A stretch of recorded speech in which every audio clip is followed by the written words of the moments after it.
सबका happiest level different होता है। मेरा जो हैप्पीएस्ट लेवल था आज का, जो आज मैं चिट डालने वाली हूँ, happy at sitting my gallery and watching my babies. और दिली खुशी एक होती है, सुकून होता है, और जब अंदर से पीस हो तो फिर आप हैप्पी रहते हैं, आपको अच्छा लगता है। ज़रूरी नहीं है कि बहुत बड़ी बड़ी खुशियाँ हों, आप गाड़ी लें, बंगला लें तो ही आपको खुशी मिले। छोटी छोटी बातों में भी खुशियाँ होती हैं, उनको तलाश करना होता है। मेरे लिए तो यही हैप्पीएस्ट मोमेंट था, ये गया इसके अंदर। आज मैं अगेन इसमें पैसे नहीं डाल पाऊँगी। क्या कर रहे हैं आप लोग, हरीम क्लोजेट पे जाएं, कुछ मर्च वर्च चेक करें जाके। नया अमेजिंग कलेक्शन भी मैंने तैयार किया हुआ है, थोड़ा सा रह गया है, गिर गया। कुछ जाके वहाँ पे देखें, कुछ अच्छा लगेगा आपको, ताकि मैं अपने कप में कुछ डाल सकूं पैसे। पिछले हफ्ते भी नहीं डालें तो 2000 डालने इस बार। हर वीक 1000 मुझे जमा करने, और मैंने सोच लिया है कि ये मैं क्यों जमा कर रही हूँ, एक टारगेट मैंने बनाया है। अब ये सजेस्ट मत कीजिएगा कि किसी गरीब को दे दें या किसी की हेल्प कर दें। तो अल्हम्दुलिल्लाह, मैं बताना तो नहीं चाहती, बट इतना मैं आपको बताऊंगी कि गरीब की मदद और सदका खैरात, ज़कात, ये सब मैं अलहदा निकालती हूँ। ये जो मैं पैसे जमा कर रही हूँ, ये मेरा एक, यूँ समझ लें, एक मटेरियलिस्टिक एक डिज़ायर है, या उससे हैप्पीनेस तो एटलीस्ट जुड़ी हुई नहीं है, बट वो ज़रूरत है, और ज़रूरत के तहत मुझे लेना है तो मैं उसके लिए जमा कर रही हूँ। साल में 52 वीक्स होते हैं, तो 52,000 से जमा हो पाएंगे, बट एज़ 2 हफ्तों से मैं जमा नहीं कर पा रही हूँ, बिकॉज हरीम क्लोजेट के ऑर्डर्स थोड़े कम हो गए हैं। आप लोग जाके चेक करें, इतने मुनासिब प्राइस में और मेरे हाथ के बने हुए कस्टमाइज चीज़ें नहीं मिलेंगी। आप लोग चेक करें, अच्छा लगेगा आपको। अच्छा, आज का जो टॉपिक है वो ये है कि प्रेगनेंसी में टांगों का दर्द। मेरे पास 2-3 कमेंट्स आए हैं इससे रिलेटेड, यहाँ पे शो कर दूंगी। मेरे साथ भी ये लास्ट की 2 प्रेगनेंसी में ये प्रॉब्लम बहुत हुई है। फर्स्ट जो 2 प्रेगनेंसीज थी उसमें मुझे टांगों में दर्द नहीं हुआ था। हाँ, सेकंड प्रेगनेंसी के लास्ट में हुआ था। टांगों में दर्द नहीं हुआ था, वो बेसिकली जो खिंचाव होता है ना, नसें जो खिंचती हैं, वो वाला मुझे हुआ था।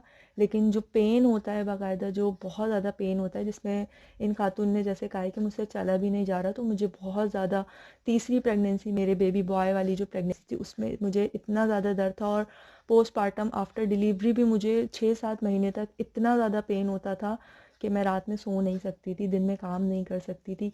और मेडिसिन वगैरह भी ली और कैल्शियम वगैरह सब लिया। मुझे उस वक्त समझ में नहीं आ रहा था कि ये मैं किस तरह से इस पेन को हैंडल करूँ। प्रॉपर ट्रीटमेंट भी ले रही थी, सब कुछ खा पी भी रही थी, जो डॉक्टर जिस तरह से डाइट बता रहे थे, मेडिसिन सब कुछ ले रही थी, बट वो किसी तरह से हल नहीं हो पा रहा था। हरीम की दफ़ा में जब मेरे पैरों में दर्द हुआ था, तो मैंने काफ़ी रिसर्च की और बहुत आसान हल था।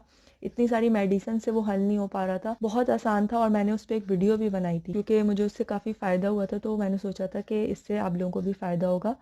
तो वो वीडियो काफ़ी पुरानी हो गई है, वीडियो आप लोग ज़रूर देखिएगा, क्योंकि वो वीडियो जब मेरे उस वक्त दर्द हो रहा था, मैं वो फेस कर रही थी।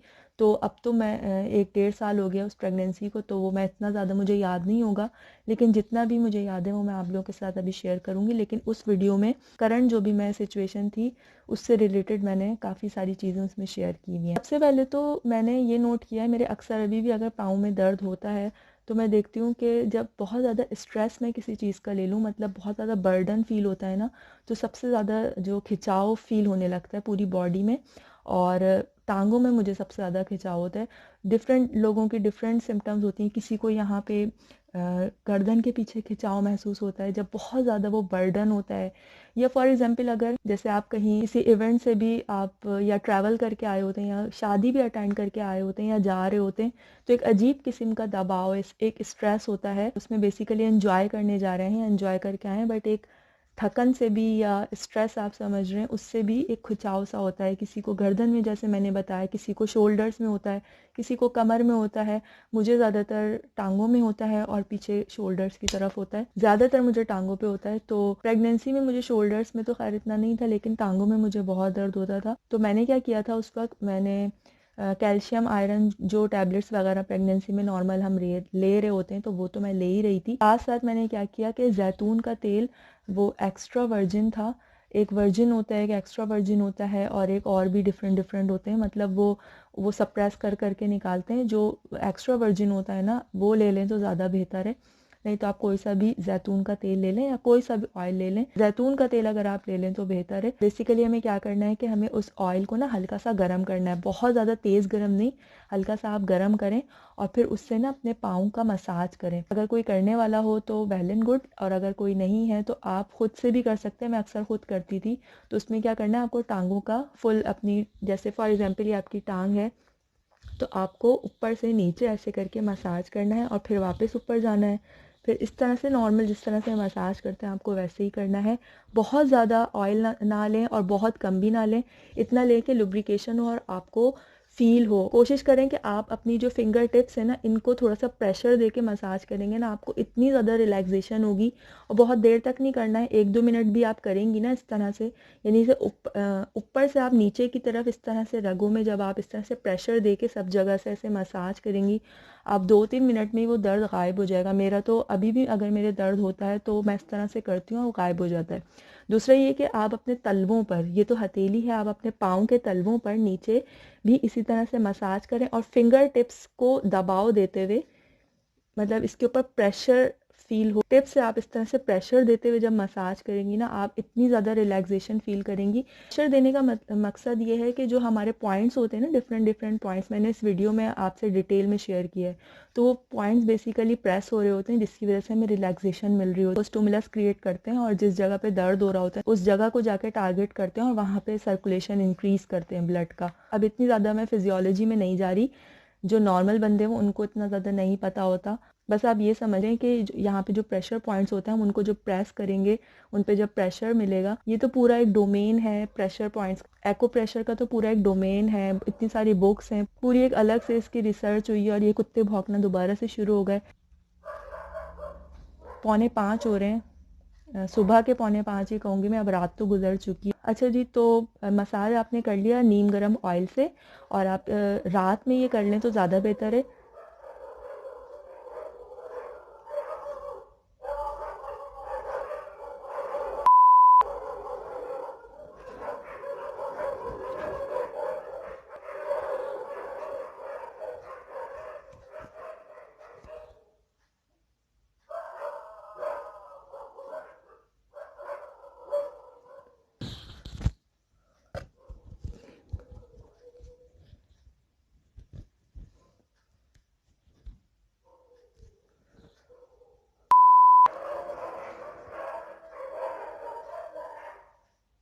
कब बनाएं वीडियो? दिन में नहीं बना सकते, सुबह नहीं बना सकते, तो रात में भी नहीं बना सकते, कब बनाएं फिर वीडियो? मार्च पे चले जाते हैं।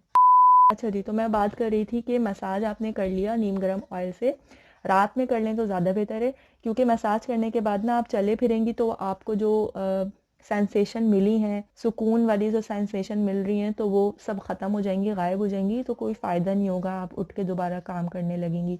तो बेहतर ये है कि आप दिन में 2 बार कर लें, 3 बार कर लें, जैसे आपको फुर्सत मिले। लेकिन अगर बिल्कुल भी टाइम नहीं मिल रहा है तो आप रात में सोते वक्त कर लें, आपको बहुत अच्छी नींद आएगी। मैं तो अक्सर इसी तरह से करती हूँ। अक्सर हम ख़वातीन के साथ भी ये होता है कि घर के काम करने के बाद रात में जब हम बिस्तर पे लेटती हैं तो अक्सर कमर में और टांगों में दर्द हो रहा होता है, तो तस्बीहात फ़ातिमा पढ़ लिया करें, उनसे भी काफ़ी रिलैक्सेशन मिलती है। और वो तो नबी सल्लल्लाहु अलैहि वसल्लम ने अपनी बेटी फातिमा रज़ियल्लाहु तआला अन्हा को भी बताया था। उसमें 33 बार सुबहान अल्लाह और 33 बार अल्हम्दुलिल्लाह और 34 बार अल्लाहु अकबर पढ़ना है। आई नो सब ख़वातीन को पता होता है तस्बीहात फ़ातिमा क्या है, इतना तो हम सबको पता ही होता है, बट रिमाइंडर के लिए मैं रिपीट कर रही हूँ। अक्सर क्या होता है कि हमें काफ़ी सारा कुछ पता होता है, बट इम्प्लीमेंट करने की जब बारी आती है तो जहन में कुछ नहीं आ रहा होता और याद भी नहीं रहता। तो ये सिर्फ एक याद दहानी है, आई नो आप लोगों को पता है। तो मालिश कर लिया आपने, तस्बीहात फ़ातिमा आपने कर लिया। अच्छा, नेक्स्ट थिंग जो आपको करनी है, गरम गरम दूध का 1 कप 1 गिलास आपको लेना है, कुछ भी नहीं डालना है उसके अंदर, और उसको ऐसे ही गरम गरम पी लेना है। हल्दी वगैरह मैं नहीं पीती, ना मैंने कभी पिया, वो चोट वगैरह में पिया जाता है। अगर आपके पास बादाम का ऑयल है तो आप 1-2 कतरे उसके अंदर डाल लें। नॉर्मली भी आपके, अगर आपकी प्रेगनेंसी नहीं भी है तो आप डाल के वो पियेंगी रोगन बादाम, तो वैसे भी आपको बहुत फ़ायदा करेगा। बट मैं कुछ भी नहीं डालती थी, अक्सर मैं ऐसी गरम गरम दूध, हल्का गरम भी नहीं, गरम गरम दूध आप पियेंगी, आपको आप खुद फील करेंगी आपकी बॉडी में एक अजीब किस्म की तवानाई आई है, आपको अच्छा फ़ील होगा, बेटर फ़ील होगा, मसाज भी हुआ, तस्बीहात फ़ातिमा भी आपने पढ़ी है, इंशाल्लाह आपको बेहतर फ़ील होगा। आप अपना फ़ीडबैक मुझे ज़रूर दीजिएगा। बहुत सिंपल सिंपल सी ये रेमेडीज़ हैं, बहुत सिंपल सिंपल सी ये टिप्स हैं। हम अक्सर अपनी बीमारी को या अपनी किसी भी इशू को इतना बड़ा समझ लेते हैं, बट वो इतना बड़ा होता नहीं है। आसान आसान से स्टेप से वो हल हो जाती है। कोई भी प्रॉब्लम हो आप ये करके देखिएगा, इंशाल्लाह आपको फ़ायदा होगा। मुझे तो एटलीस्ट जब भी मैं ये करती हूँ मुझे फ़ायदा होता है अल्लाह ताला के हुक्म से। इन लेडीज़ के पैरों में इस तरह से दर्द होता है, अल्लाह करे ना हो, और अगर होता है तो वो ये सब टिप्स अगर फॉलो करती हैं तो उनको फ़ायदा हो। और मुझे कमेंट्स में फिर आके ज़रूर फ़ीडबैक दीजिएगा ताकि मुझे अंदाज़ा हो सके कि आप लोगों को वाकई में फ़ायदा हुआ। और हाँ, लास्ट में हरीम क्लोजेट पे आप लोग क्यों नहीं जा रहे हैं, वहाँ जाके चेक कीजिए, बहुत मेहनत से बहुत अच्छी अच्छी चीज़ें मैंने वहाँ बनाई हुई हैं, तो ज़रूर चेक कीजिएगा। कुछ ऑर्डर वॉर्डर दे दें, मुझे पैसे जमा करने हैं। लास्ट मंथ भी मेरी यूट्यूब की पेमेंट नहीं आई थी। एनीवे टारगेट बस एक रखा हुआ है, वो मुझे अचीव करना है, हर वीक 1000 रुपीज़ जमा करने। होप वीडियो पसंद आई होगी। Be healthy, be strong.